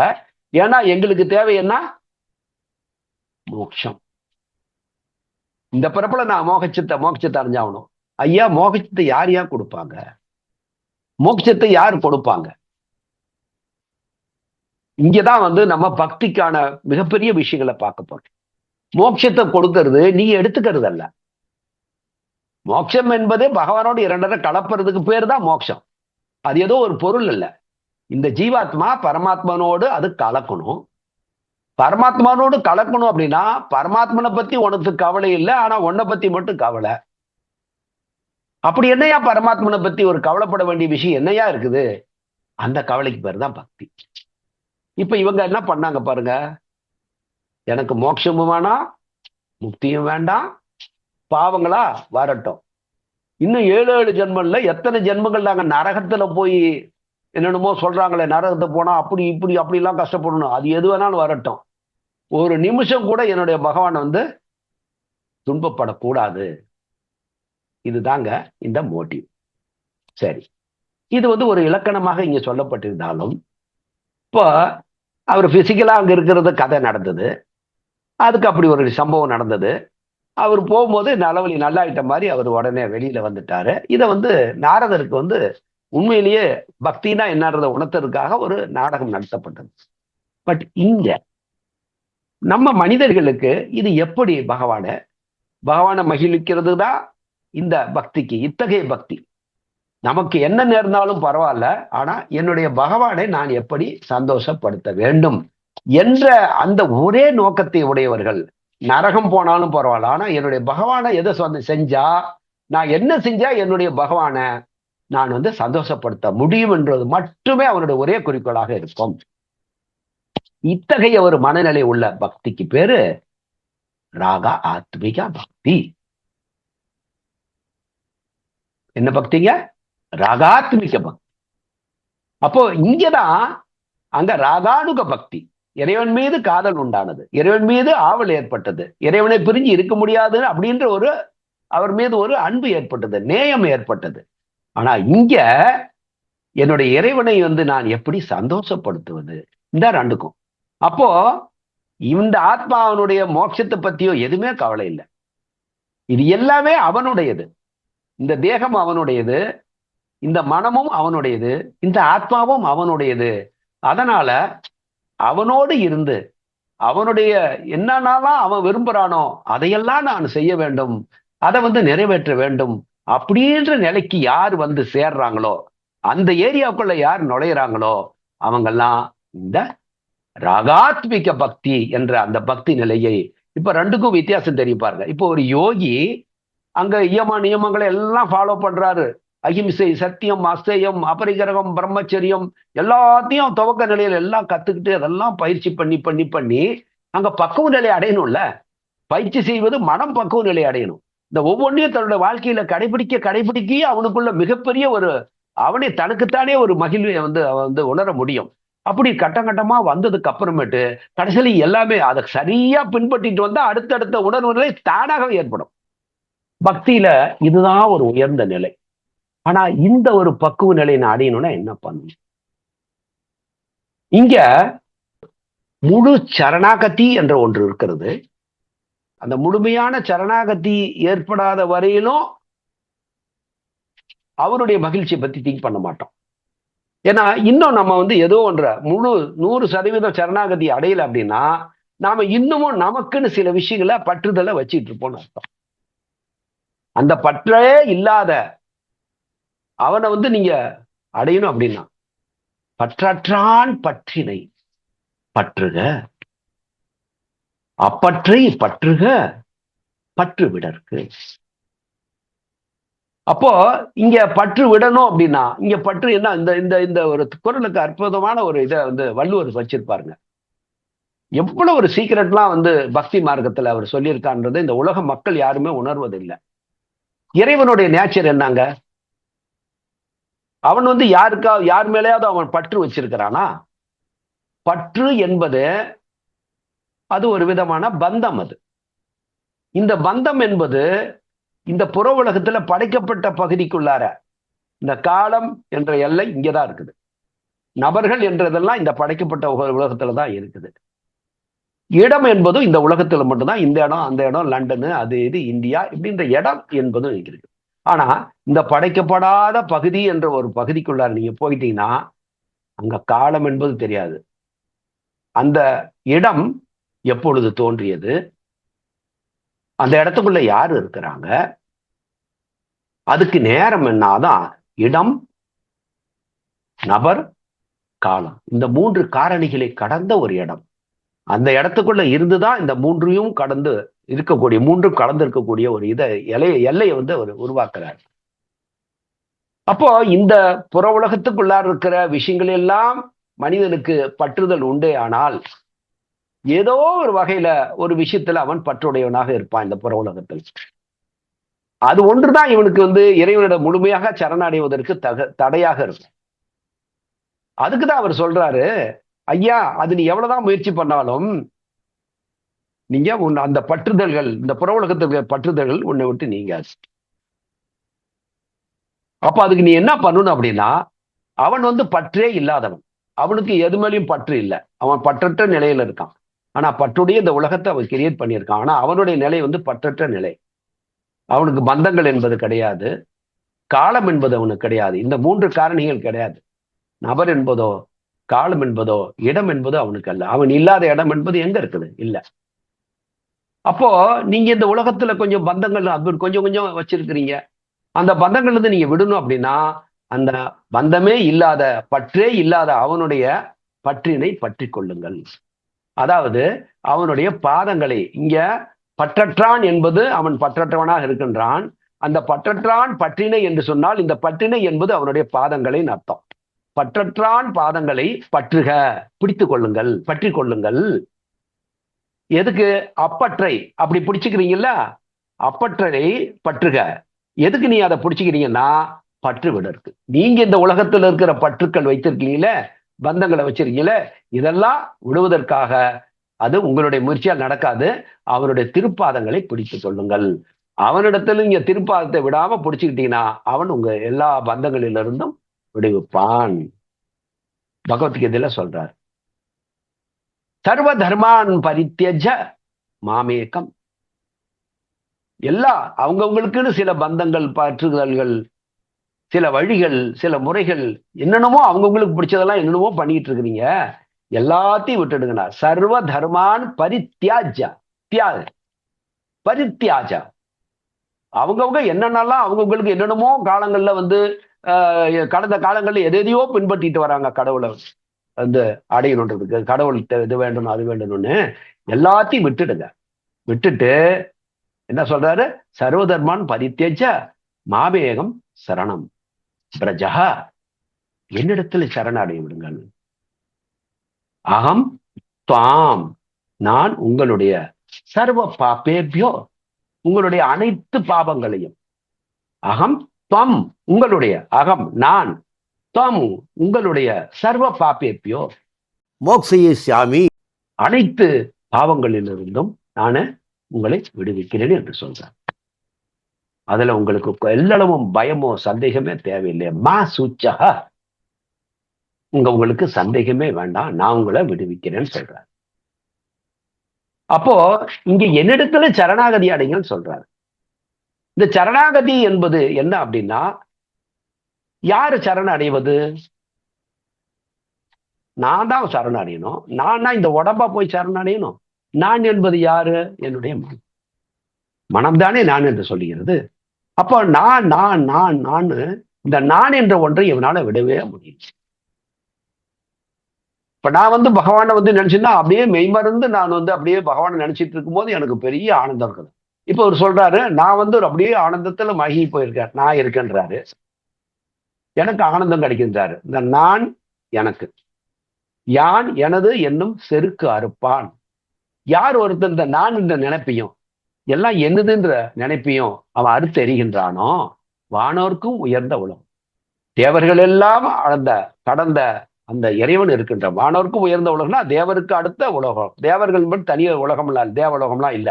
மனிதர்கள்லயே தேவர்களாக உயர்ந்த நிலைகள் இருக்காங்க. அவங்க அடுத்தது இறைவனாதான் போகணும், இறைநிலையை அடையக்கூடிய பக்குவத்தை அடைந்தவர்கள். அப்போ அவர்களுக்கு மேலன்னா இறைவன் இருக்கின்ற அந்த இடத்தையே அடைஞ்சிட முடியும்னு சொல்றாரு. அப்போ இந்த இது வேணும் அப்படின்னா முதல்ல இந்த நான் என்ற நினைப்பை எப்படி அறிக்கணும் போது நீங்க நினைவுபடுத்திக்கிட்டே இருக்கணும். வேற வழியே இது நான் இல்லை, நான் இல்லை. அதுதான் உங்களுடைய இஷ்ட மந்திரத்துல, தீட்சையில நீங்க இல்ல, அது அவர் தான் அப்படின்றத தீவிரமாக நினைவுபடுத்தி நினைவுபடுத்தி நினைவுபடுத்தி நீங்க வந்து அவனாகவே மாறுகின்ற அந்த பயிற்சி அவ்வளவு தீவிரமாக நடக்கும். அங்க வந்து அந்த உணர்வு இல்லாம அது அவர் தான் இருக்காரு, நான் இல்ல, அது அவர் தான்ன்றத உணர்வு இல்லாம நான் அது நான் அது நான் அதுன்னா ஒரு கிளிக்கு சொன்னா கூட அது சொல்லும். நான் அதுன்னு சொல்லு அப்படின்னா கிளி பண்ண அப்படின்னு சொல்லிட்டு. அப்ப அது வந்து தியானம் பண்ணுதுன்னு அர்த்தமானா? அது பரமாத்மாவா மாறுவதற்கான பயிற்சின்னா எத்தனை தடவை வேணாலும் சொல்லும் திருப்பி திருப்ப. சொல்லு, நான் அதுதான் சொல்லு அப்படின்னா, நான் அது நான் அது கிளி சொல்லிட்டே இருக்கும். அப்ப அது மோட்சத்தையும் முக்தி அடையும் இல்ல. அப்ப அங்க சொல்லு முக்கியம் அல்ல, அந்த உணர்வு. அத நீங்க அப்படியே உணரணும். அது நான் இல்ல, அதுதான் அவர் தான் இருக்கிறாரு. அது உள்ள இருக்கிறது அது நானே இல்ல. அதாவது நான் என்ற அந்த உணர்வு, உங்களுடைய நான் என்ற அந்த உணர்வை, அந்த நினைவை நீங்க அது தெரியணும். எப்ப இது போகும் அப்படின்னா, முதல்ல உங்கள் உடல் பலம், மனோபலம், ஆன்மீக பலம் இந்த 3லுமே உங்களுக்கு ஒரு நம்பிக்கை வச்சிருப்பீங்க. ஒரு கட்டத்துக்கு மேல நீங்க முயற்சி பண்ணுவீங்க. இந்த உலகத்துல நீங்க வாழ வேண்டும் அப்படின்னா, நீங்க பல கர்மாக்கள் செய்தாகணும். பல கடமைகளை செய்தாகணும். இப்ப இதெல்லாம் வந்து பாத்தீங்கன்னா, நீங்க உடல் சார்ந்த பணிகள்லாம் ஏற்படும்போது, நீங்க உங்களுடைய உடல் பலத்தை நம்பிதான் நீங்க இந்த காரியங்களை செய்யணும். ஆனா, இங்க இந்த உடல் பலம் என்பது எதுவுமே என்ன இந்த உடலை வைத்து நான் என்ன செய்யறனோ, அது உண்மையிலேயே நான் இல்ல. இந்த உடல் வந்து என்னது இல்ல, அவர்தான் இந்த உடல். அப்ப உங்களுடைய உடல் சார்ந்த அனைத்து பலத்தையுமே, அனைத்து சக்தியையுமே உங்களுது நினைச்சிட்டு என்னால செய்ய முடியும்னு நினைச்சிடாதீங்க, போச்சு. அம்பு. அங்கதான் டேஞ்சர். அப்போ நீங்க ஒவ்வொரு செயலிலுமே நீங்க இந்த உடல் சார்ந்த பணிகள் எதை செஞ்சாலும் இந்த தேகமே அவனுடையது. இந்த தேகத்தால் செய்யப்படுகின்ற அனைத்து செயல்களுமே அவன்தான் செய்கின்றான். அவனே இந்த வடிவில் இருக்கின்றான். இந்த தேகமும் அவனுடையதுதான். அவனே இந்த காரியங்கள் எல்லாம் செய்கின்றான். இந்த உடலுக்குள்ளார அவன் இருந்து கொண்டு இந்த காரியங்கள்லாம் அவன் தான் செய்து கொண்டிருக்கின்றான் என்பது நீங்களே உங்களை பார்த்து ரசிக்கணும். அதே போல உங்களுடைய மனம், உங்களுடைய அறிவை சார்ந்து, உங்களுடைய நாலேஜ், இதைய சார்ந்து நீங்க எதெல்லாம் செய்ய முடியுமோ, என்னால இதை செய்ய முடியும், எனக்கு அந்த கெப்பாசிட்டி இருக்குது, எனக்கு அந்த அறிவு இருக்குது, இப்படி நான் பிளான் பண்ணி இப்படி பண்ணா அதை நான் ஜெயிச்சிருவேன் இப்படின்னு மனமும் அறிவும் சார்ந்த விஷயங்கள்ல இந்த ஈகோ அவனுக்கு இருக்குது. நான் செஞ்சிருவேன் நான் செஞ்சிருவேன் நான் செஞ்சிருவேன். அப்போ இங்க மனம் சார்ந்த பணிகள்ல, அறிவு சார்ந்த பணிகளை செய்கின்ற பொழுது அவனுக்கு கொஞ்சம் கூட அந்த நினைப்பு இருக்க கூடாது. இந்த அறிவு எங்க இருந்து வந்துச்சு, அவன்தான் அறிவு. இந்த தேகத்துக்குள்ளா இருக்கிற மைண்டுக்கு இந்த மனமே அவருது. இந்த மனதிற்கு இந்த அறிவு வளர்ச்சியை தந்ததும் அவனே தான். அப்போ இந்த மனதினால் எதை செய்கின்றோமோ அது எல்லாமே அவனேதான். அறிவும் அவனுடையது, மனமும் அவனுடையது. இந்த அறிவால் செய்யப்படுகின்ற அத்தனை காரியங்களும் அவனுடையது.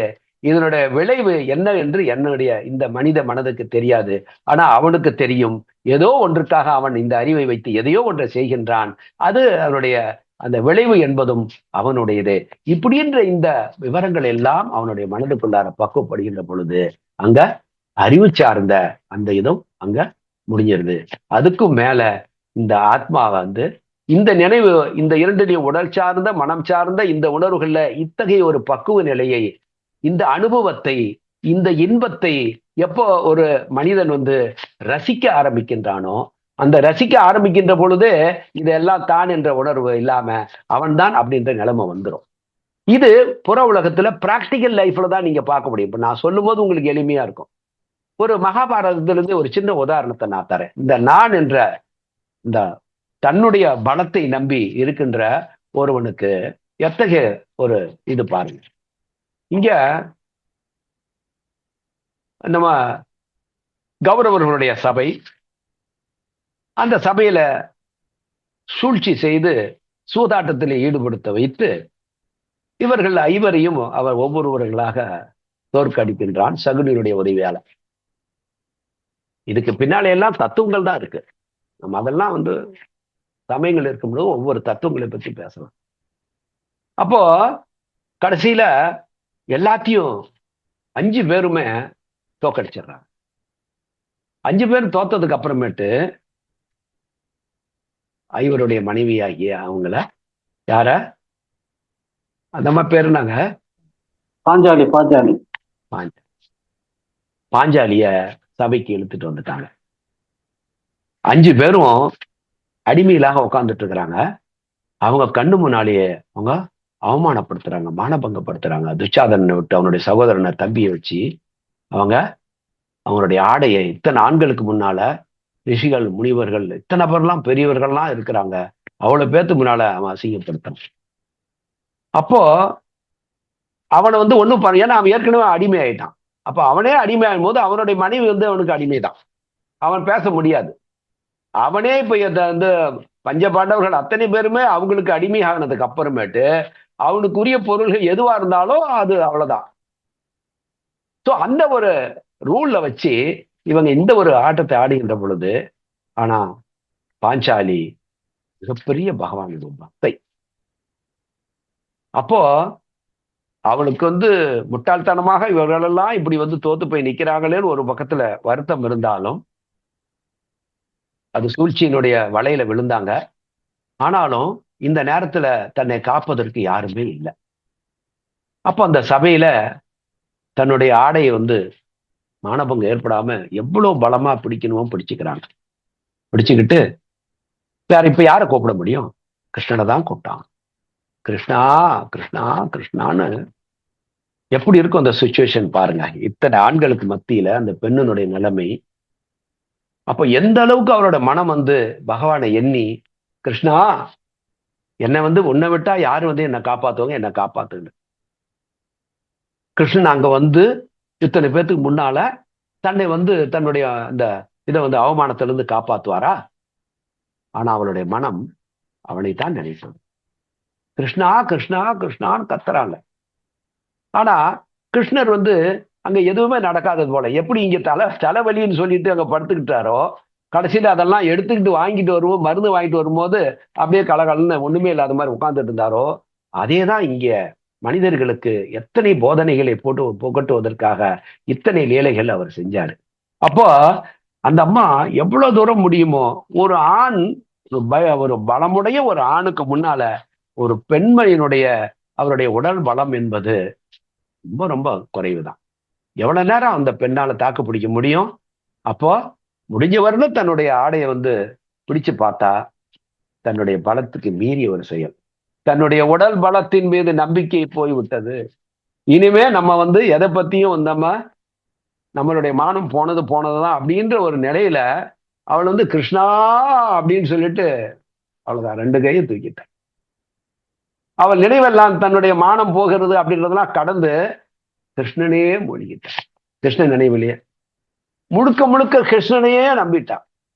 அடுத்த கணம் இழுக்க இழுக்க இழுக்க அந்த ஆடை வருகிறதாக இங்க சொல்லப்படுகின்ற. இங்க என்ன நம்ம புரிஞ்சுக்கணும் அப்படின்னா, இந்த முழு சரணாகதி ஒரு குறிப்பிட்ட நிலை வரல தன்னுடைய உடல் பலத்தின் மேல தன்னை காப்பாத்திக்க முடியும் அப்படின்னு மனிதர்கள் நினைக்கிறாங்க.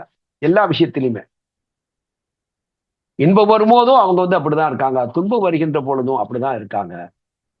அதுல ஈடுபட்டு அதை என்ஜாய் பண்ண, துன்பம்னா துன்பத்திலேயே மூழ்கி இருக்கிறாங்க, இன்பம்னா இன்பத்திலேயே மூழ்கி இருக்கிறாங்க.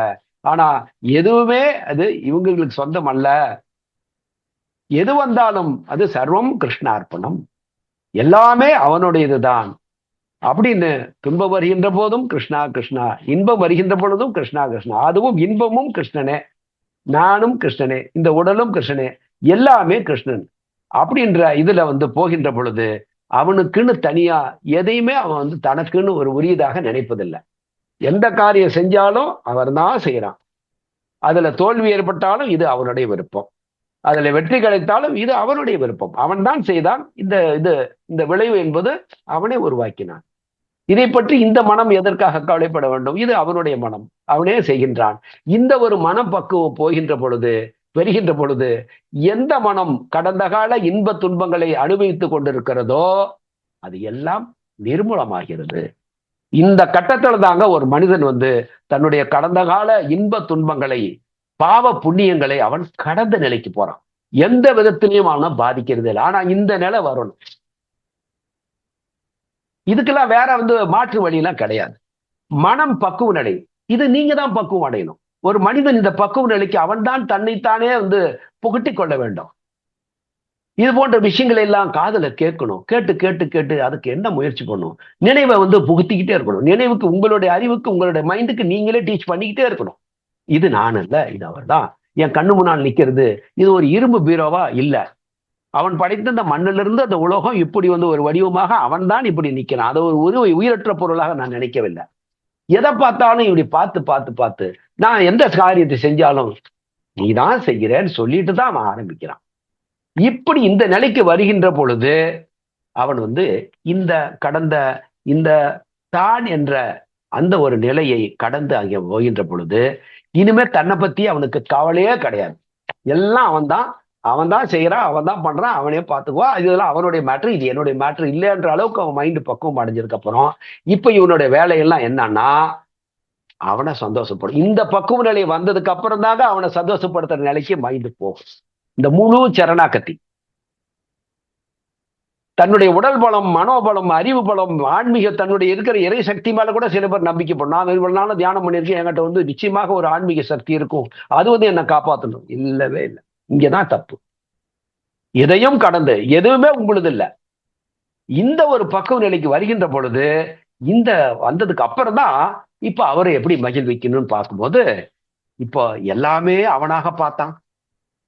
பிரபஞ்சத்தில் இருக்கிறது எல்லாமே அவன் தான் என்ற நிலை வருது. அவன் தான் இந்த தோட்டத்துல இருக்கிறான் போது இப்ப இவனுக்கு என்ன உணர்வு வரணும்னா, இங்கதான் வள்ளலாருடைய பாட்டை நான் நினைவுபடுத்த விரும்புவேன். வாடிய பயிரை கண்ட போதெல்லாம் வாடினேன், வீடுதோறும் இறந்து பசியரா வெற்றரை கண்டு உளம் துடித்தேன். உணவு இல்லாம அங்க சாப்பிட்றதுக்கு சாப்பாடு கூட இல்லாத ஏழ்மையில மனிதர்கள் வாழுகின்ற பொழுது, உழைக்க வழி இல்லாம, பிழைக்க வழி இல்லாம, உத்தியோகம் இல்லாம, படித்தும் வேலை இல்லாமல் பலர் துன்பப்படுகின்றாங்க இந்த உலகத்துல. அதே போல ஒரு தாவரம், அவர் சொல்றாரு, தாவரத்திலிருந்து ஆரம்பிக்கிறார். வாடிய பயிரை என்று ஓரறிவுடைய உயிரினத்திலிருந்து மனிதனுடைய பிரச்சனைகள் வரையிலும் அவர் 4 வரியில சொல்லுவார். அப்போ இங்க அனைத்துமே அவனுடைய தோற்றம் என்று அவன் நினைக்க ஆரம்பிக்கின்ற பொழுது அவனுடைய தோற்றம் அனைத்துமே இதெல்லாமே அவருடைய தோற்றங்கள் தான் அப்படின்னா, அவர் படைத்தது தானா, அவருடைய குழந்தைகள் தான் அப்படின்ற பக்கத்துக்கு வரும். அவருடைய குழந்தைகள் தான் அப்படின்ற பக்குவ நிலைக்கு வருகின்ற பொழுது யாரெல்லாம் தன்னுடைய கண்ணு முன்னால எந்தெந்த உயிர்கள் எல்லாம் துன்பப்படுகின்றதோ அந்த துன்பப்படுகின்ற உயிர்கள் எல்லாம் அவனுடைய காட்சியாக பார்க்கிறாரு. அப்போ அந்த உயிர் வந்து இவன் கண்ணு முன்னால யாராவது துன்பப்படும்னா அந்த துன்பத்திலிருந்து அங்க நீக்க வந்து முயற்சி எடுக்கிறான். ஏன்னா அவருடைய குழந்தைங்க வந்து துன்பப்படுகின்ற பொழுது அவன் சந்தோஷப்பட போவதில்லை. அப்ப அவனுடைய குழந்தைகளை நாம் மகிழ்வித்தால் இதுதான் அவனுக்கு மகிழ்ச்சி. ஃபார்முலா இதுதான். அப்போ இந்த உலகத்துல நீங்க அனைத்து உயிர்களுக்கும் நீங்க தொண்டாற்ற வேண்டும். எந்த உயிர்களுக்கெல்லாம் புறக்கணிக்கப்படுகிறதோ திரணாதபி சுனீச்சேனா தரோரிப சகிஷ்ணுனா அமானினம் மானதேயம் கீர்த்தனீய சதாஹரி. என்ன சொல்லப்பட்டிருக்கிறதுனா, ஒரு பக்தன் இந்த மனநிலையை உடையவன் என்ன நினைப்பான் அப்படின்னா, தன்னை மிக பணிவுடையவனாக அவன் இருப்பானா. திரணா என்று சொன்னால் புல்லுங்க, தரையில வந்து புல் படர்ந்து இருக்குதுல, புல்லு, அருகம்புல்லு, அந்த புல்லு, அது பாருங்க, அந்த புல் தரையில நீங்க அதை மிதிச்சுக்கிட்டு போனாலும் சரி, அது மேல வண்டியை ஓட்டிட்டு போனாலும் சரி, அது என்ன பண்ணும், அது ஏறும் போது அது அப்படியே மடங்கி கீழே கிடும். அது போய் கொஞ்ச நேரத்துல மறுபடியும் அது வந்து என்ன பண்ணும், கொஞ்சம் அப்படியே நின்றுட்டு இருக்கும். எவ்வளவுதான் அதுக்கு வந்து துன்பங்கள் ஏற்பட்டாலும் அது மறுபடியும் வந்து கொஞ்ச நேரம் கழிச்சு அது என்ன பண்ணுது, நிமிர்ந்து நின்றுக்குது. அப்போ அதுக்கு எத்தனை துன்பங்கள் வந்தாலும் சரி அது அதுக்காக வருத்தப்படுவதில்லை. தரோரிவோ சகிஷ்ணுனா, தரு என்றால் மரம். இப்ப மரத்தினுடைய பல மரங்கள் இருக்கு, அதனுடைய கிளைகளை வெட்டுறோம், இலைகளை ஒடிக்கிறோம், குச்சியை ஒடிக்கிறோம், இந்த மாதிரிலாம் எது பண்ணாலும் அது சகித்து கொள்ளுகிறது. அதுபோல ஒரு பக்தனுக்கு அவனுக்கு வருகின்ற இது போன்ற இடையூறுகள், துன்பங்கள், தடைகள் எது வந்தாலும் அதையெல்லாம் அவன் தாங்கிக் கொள்ளுகின்றான். ஏனென்றால் இந்த தேகமும் அவனது, எதெல்லாம் வருகிறதோ அவனே தான் இதெல்லாம் அனுபவிச்சுட்டு இருக்கிறான் அப்படின்ற ஒரு பக்குவ நிலை. அந்த துன்பத்துக்காக அவன் தோண்டு போறதே இல்லை. அடுத்தது அமானினம் மானதேயம். மான அமான, அமானீனம் மான தேயம். யாரெல்லாம் புறக்கணிக்கப்பட்டிருக்கிறார்களோ, இந்த உலகத்துல எந்த உயிர்கள் எல்லாம் புறக்கணிக்கப்பட்டு இருக்கிறதோ, அந்த புறக்கணிக்கப்பட்ட உயிர்கள் எல்லாம் எங்கே உதவி தேவைப்படுகிறதோ, உதவியின்றி அங்கே அல்லல் படுகின்றதோ, அந்த உயிர்களுக்கெல்லாம் நான் மானதேயம், நான் அவங்களுக்கு அங்கீகாரம் கொடுப்பேன். உனக்கு யாரும் இல்லையா, நான் இருக்கேன்டா செல்லம், ஒரு தாவரத்தை பார்த்து பேசுறான். ஒரு செடி வாடிய பெயரை கண்ட போதெல்லாம் வாடினேன் என்ற பக்குவ நிலை. அப்போ இந்த உலகத்துல படைக்கப்பட்ட உயிர்களுக்கெல்லாம் நீங்க பகவானுக்கு நேரடியா போய் எங்க சேவை செய்வீங்க? அவன் படைத்த உயிர்களுக்கெல்லாம் நீங்க சேவை செய்கின்ற பொழுது அங்கதான் அவன் ஒரு தகப்பன் தன்னுடைய குடும்பத்துல 10 பிள்ளைங்க இருக்கான்னா அது ஒரு புள்ள தலைய வளர்ந்து நல்லா படித்து வேலை ஆகி அந்த ஒரு பக்குவ நிலைக்கு வருகின்ற பொழுது அப்பா வளர்ந்து ஆளான இந்த பையன் நமக்கு அப்புறம் நம்ம பிள்ளைகளை காப்பாத்துவான், பாத்துக்குவான், அதெல்லாம் பொறுப்பா பாத்துக்கிறான் அந்த புள்ளன் போது அந்த அப்பாவுக்கு தன்னுடைய பிள்ளைய பத்தி பெருமை சந்தோஷப்படும். அப்பா நீ எனக்கு சரியில்லை பரவாயில்ல, பாரு அவனுக்கு கீழே தம்பிங்க எல்லாம் இருக்காங்க, அவங்கெல்லாம் நீ பத்திரமா பாத்துக்கடா, நான் எல்லாம் முடிச்சிட்டேன்டா. சோ பகவானுக்கு நீங்க எதுவும் செய்யணுன்ற அவசியம் இல்லை. அவர் படைத்த ஜீவன்களுக்கெல்லாம் நீங்கள் செய்ய வேண்டும். இதுதான் அவனை மகிழ்விப்பது. இன்னொரு விஷயம், அவன் எப்ப மனித வடிவிலே இங்க வருகின்றானோ அந்த வடிவத்தில் வருவதற்கு 2 காரணங்கள் என்பது நான் ஏற்கனவே முந்தைய வகுப்புல சொல்லிட்டேன். இறைவன் எதற்காக மனிதனா வருகின்றான் என்பதை பத்தி நான் என்னுடைய முந்தைய வீடியோக்களை பார்த்துங்க. பரித்ரநாய சாதுனா அந்த சுலோகத்தெல்லாம் சொல்லி அதுக்கு அர்த்தம் சொல்லியிருப்பேன். 2 காரணங்களுக்காக இறைவன் ஒவ்வொரு யுகத்திலும் வருகின்றான். சம்பவாமி யுகே யுகே. அப்ப அவன் வருகின்ற பொழுது 2 விஷயத்துக்கு. ஒண்ணு, இந்த உலகத்துக்கு தர்மத்தை நிலைநாட்டணும். அப்படின்னா அநீதியும் அக்கிரமங்களையும் அவன் அழித்து தர்மத்தை நிலைநாட்டணும்ன்ற நோக்கத்துக்கு வருவான். இது மிக முக்கியமான ஒரு பணியே. இதை நிறைவேற்றுறதுக்காக வரும். இன்னொன்னு, இந்த மாதிரி நான் உன்னை ஒரு தடவை கண்ணால பார்க்க மாட்டேனா அப்படின்ற ஏக்கம். நீ உலகம் முழுதும் நிறைஞ்சிருந்தாலும் எல்லாம் காணுகின்ற தோட்டமெல்லாம் நீ இருந்தாலும் நான் இந்த கண்ணால இந்த போன்ற மனித வடிவத்துல நீ வருகின்ற காலத்துல நான் உன்னை பார்க்க மாட்டேனா அப்படின்ற ஆவல் இருக்கும். அது ஒரு பக்கத்துல பக்தர்களுக்கு நிறைவேறினாலும், ஆனால் இந்த முக்கியமான காரணம் உலகத்தில் உள்ள அனைத்து உயிர்களுக்கும் அவன் இந்த தர்மத்தை நிலைநாட்டுவதற்காக வருகிறான் என்று சொன்னால் அவன் என்னென்ன பணிகளை அதற்காக செய்கின்றானோ அத்தனை பணிகளிலும் உங்களை ஈடுபடுத்திக் கொள்ள வேண்டும். ஏன்னா அவன் பிசிக்கலா இல்லாத வரையிலும் அவன் எல்லா ஜீவன்களுக்கும் நீங்க தொண்டு செய்யறீங்க. ஆனா பிசிக்கல் ஃபார்ம்ல ஒரு குறிப்பிட்ட பணியை, ஒரு மிஷனை அவன் ஃபுல்ஃபில் பண்ணணும்னு வருகின்ற பொழுது அவனோட பணிகளை மேற்கொண்டு அவனோட பணிகள் எல்லாம் சுமந்து கொண்டு அவன் எதையெல்லாம் நினைச்சானோ அந்த உலகத்துல அதையெல்லாம் நிறுவுகின்ற பணியில அவனோட பணியோடு பணியாக நீ செய்கின்ற பொழுது இது இன்னொரு வாய்ப்பு. அவன் பிசிக்கலா வராத பொழுது உயிர்களுக்கெல்லாம் நீங்க செய்யலாம் அவனோட குழந்தையாக. ஆனா பிசிக்கல் ஃபார்ம்ல தன்னுடைய டாஸ்கை முடிக்கணும்ன்ற அந்த யுகத்துல நீங்க வந்திருந்தீங்கன்னா அவனுடைய என்னென்னலாம் அவன் செய்யணும்னு சொன்னானோ அத்தனையும் நீங்களும் கலந்து அவனோட செய்ய வேண்டும். நீங்க கேட்பதெல்லாம் எதுவாக இருக்க வேண்டும் என்று சொன்னால், முக்தி வேண்டாம், மோட்சம் வேண்டாம், நீ எப்பதெல்லாம் வருகின்றாயோ, நீ எங்கெல்லாம் செல்கின்றாயோ, எந்தெந்த உலகத்துக்கெல்லாம் நீ மனித வடிவிலே செல்லுகின்றாயோ அங்கெல்லாம் நான் உன்னோடு பிறக்க வேண்டும், உன்னுடைய பணிகளை நான் செய்ய வேண்டும். அது உன்னோடனே எப்பயுமே எந்த காலத்துக்கும் நீ இருக்கின்ற காலம் வரை நான் உன்னுடனேயே இருக்க வேண்டும். எனக்கு முக்தி வேணாம், மோட்சம் வேண்டாம். அது முக்தி என்ன என்பதும் மோட்சம் என்ன என்பதும் எனக்கு தெரியாது. ஆனால் உன்னுடைய பணிகளை செய்யும் போது, உன்னை மகிழ்கின்ற பணிகளை செய்கின்ற பொழுது எனக்கு மனம் மகிழ்ச்சி அடைகிறது. இதுதான் பேரானந்த நிலை. இந்த நிலையை சாஸ்திரங்கள் சொல்வதில்லை. இப்போ ஒரு யோகி மாதிரி நிலையில நம்ம இருந்துடக்கூடாது. அப்ப பகவானுக்கு அவன் வருகின்ற பொழுது அவருடைய பணிகள் என்னென்னாலும் தெரிஞ்சுக்கணும். அடுத்தது, எல்லா உயிர்களுக்கும் அது தெரியலையா, பகவான் வந்தது தெரியலையா, கவலையே இல்லை. இந்த படைக்கப்பட்ட அனைத்து உயிர்களுக்கும் உங்க சக்திக்கு ஒரு எறும்பு அங்க கஷ்டப்படுது, கால் மீதி பட்டுடுச்சு, அதை எடுத்துட்டு போய் ஓரமா மறுபடியும் அதுக்கு மேல எதுவும் அடிபட்டுடாம அந்த எறும்பை கொண்டு போய் ஓரமா விட்டுடுங்க. இப்படி எந்த உயிர்கள் இருந்தாலும் அந்த உயிர்களுக்கு அவன்தான் அந்த தோற்றத்துல துன்பப்படுகின்றான் அப்படின்னு நினைச்சு இந்த பணிகளை செய்யுங்கள். இதுதான் பக்தியினுடைய உயர்ந்த நிலை. பக்தி பகவதோ சேவா. பக்தி தான் சிறந்தது. அதாவது பகவானுக்கு செய்கின்ற சேவை. பக்தி பிரேம சுரூபிணி, பக்தி ஆனந்த ரூபாச்சா, பக்தி பக்தஸ்ய ஜீவனம்.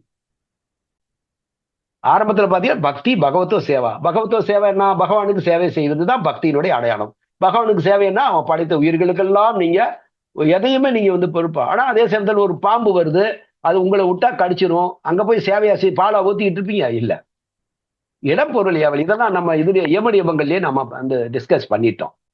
ஆகவே நம்ம பக்தி என்பது பகவத்தோ சேவா, பக்தி பிரேம ஸ்வரூபிணி. பிரேம என்றால் அன்பின், அன்பின் திருவுருவமாக இருப்பான். பக்தியினுடைய அடையாளம் என்றால் அந்த பக்தன், பக்தியை உடையவன் அன்பின் திருவுருவமாக இருப்பான். அவனிடத்துல ஒரு கடும் சொல்ல கூட நீங்க பார்க்க முடியாதுன்னு அர்த்தம். அன்பே வடிவானவனாக இருப்பான். பக்தி ஆனந்த ரூபாச்ச, ஆனந்த வடிவம். பக்தி பக்தஸ்ய ஜீவனம்.